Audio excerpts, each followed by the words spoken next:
quando você vê que De Bruyne está chorando, que Pep Guardiola está chorando, que diversos marmanjos, pessoas de mais idade, pessoas de menos idade, estão chorando nas arquibancadas, é impossível não se emocionar, cara, porque hoje foi o dia, a noite, da despedida de Kevin De Bruyne desse estádio, dessa torcida, depois de 10 anos, 421 jogos, 108 gols, 170 assistências e 19 títulos.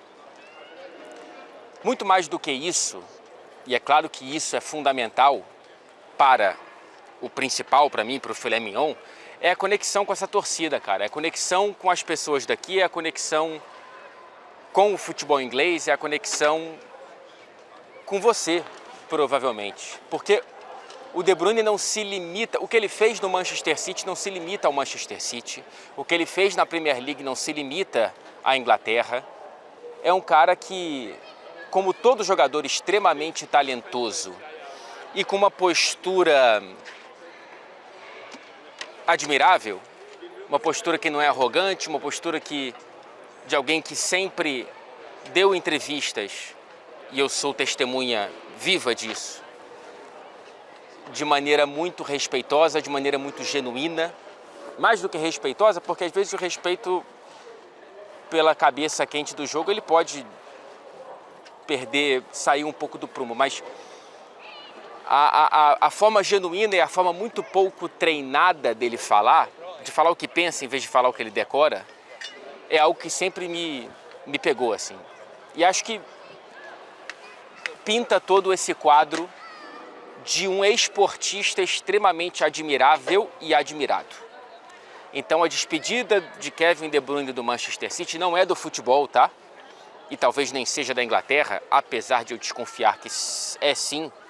Não acho que ele vai arriscar criar rabiscos na história dele com o Manchester City, mas é uma despedida que deixa o nó na garganta, cara. Assim, eu tive o privilégio de estar aqui hoje e de ter coberto quase a totalidade desses 10 anos do De Bruyne aqui.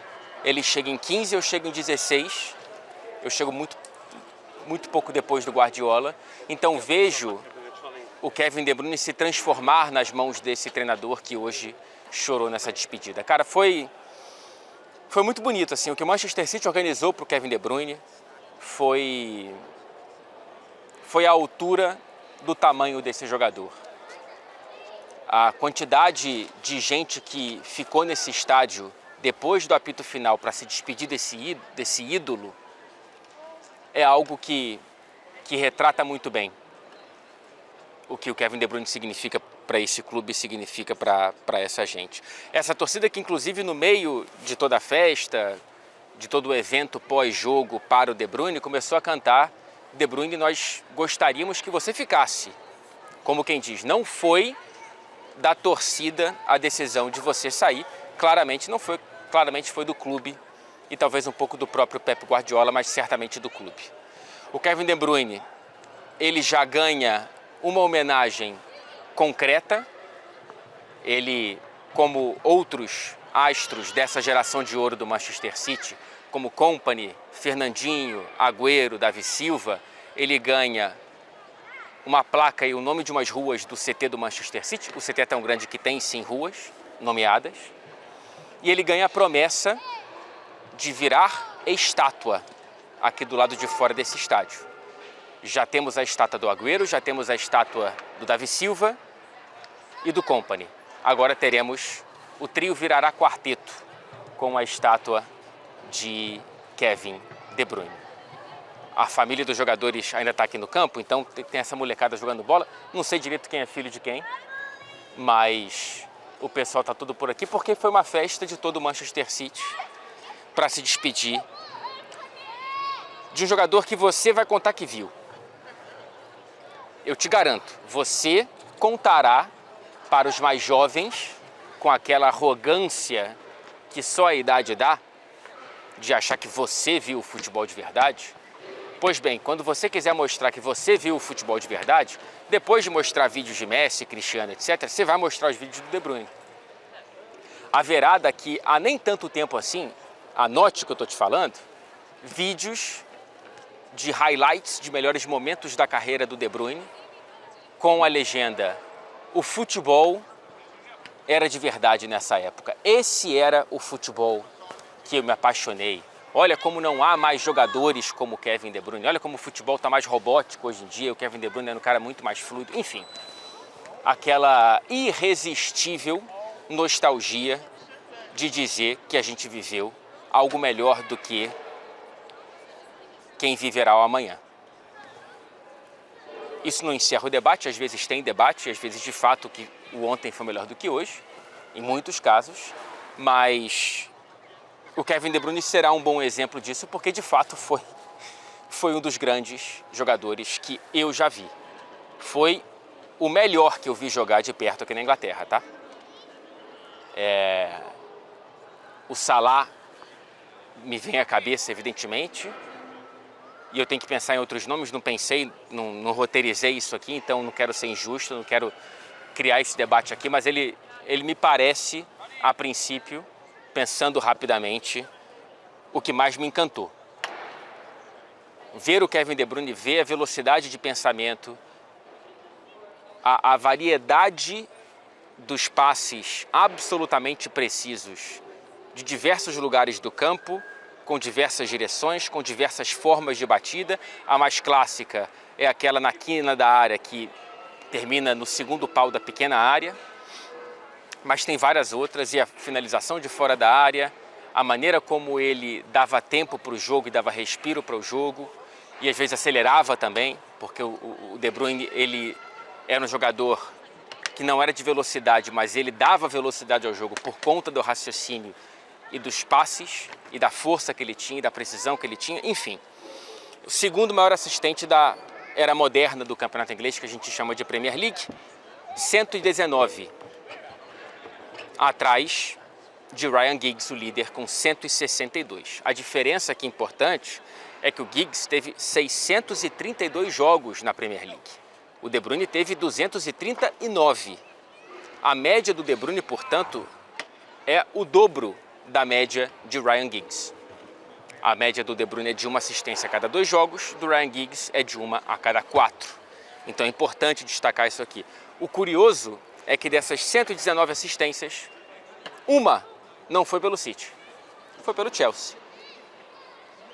Pois bem, ele termina agora como o segundo jogador a mais vestir a camisa do Manchester City dentro da Premier League, atrás apenas de Davi Silva, o quarto maior artilheiro, atrás de Agüero, de Sterling e já Haaland. Sterling, olha que o Guardiola já conseguiu fazer, hein? E o líder em assistências, 118 dentro da Premier League com a camisa do Manchester City. Porém, a hora de dar tchau chega na hora de dar tchau.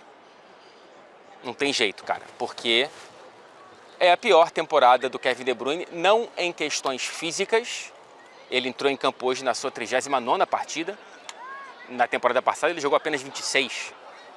Só que foi a temporada em que ele esteve com menos giz no taco, né? Menos gols, menos assistências. Foram 6 gols. Cadê, Fred? 6 gols e 8 assistências em agora 39 jogos. Hoje, inclusive, ele perde um gol claríssimo. Eu entrevistei, tive a honra de entrevistar o De Bruyne nesse dia tão especial para a TNT Esportes México, os nossos hermanos, e eu perguntei se eu poderia ter marcado. Ele falou, eu deveria ter marcado. Era realmente um lance muito claro, gol aberto na pequena área, e ele consegue não marcar no que seria uma canetada perfeita para encerrar essa passagem. Essa passagem não, né? Essa carreira construída aqui dentro do Manchester City. Ele já disse, lá em Wembley, depois da derrota para o Palace na final da FA Cup, que já está, sim, claro, negociando com outros clubes. Para quem não sabe, o De Bruyne é o próprio empresário, então é ele que tem que conversar mesmo. E perguntaram, na Inglaterra? Ele falou, talvez. Repito, eu acho muito difícil. Pois bem, estou triste.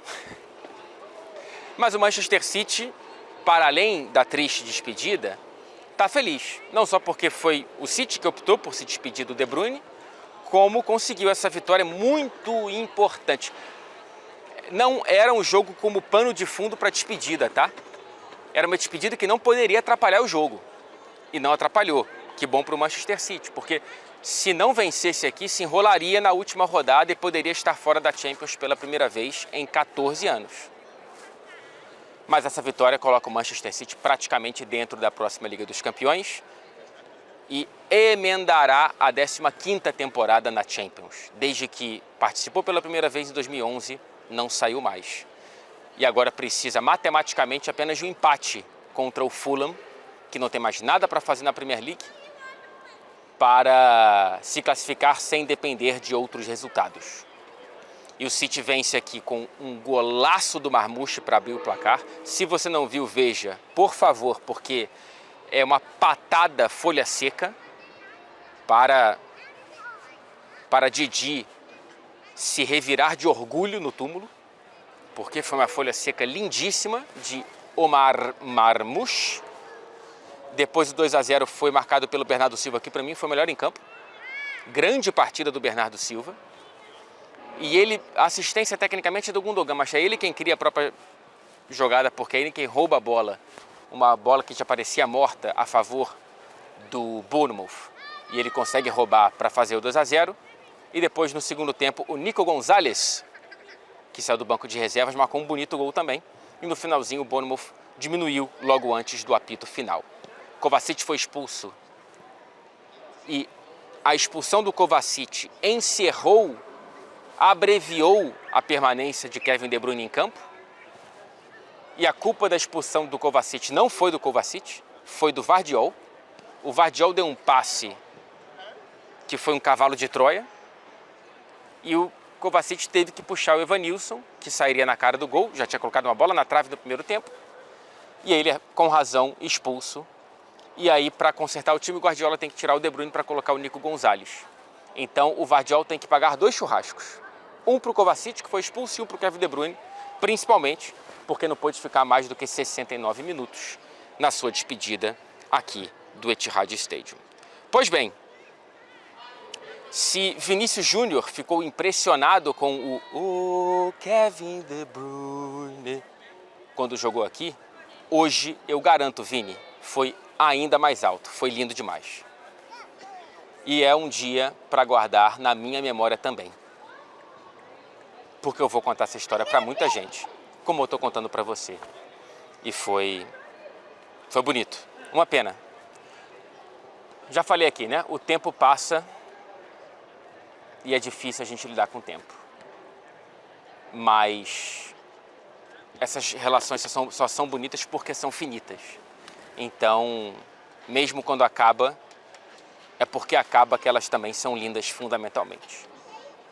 Tá ali o Kevin De Bruyne atrás da câmera. Não vou filmar que eu não quero invadir a privacidade dele com a família. Consegui entrevistá-lo tem pouco tempo e foi... Enfim...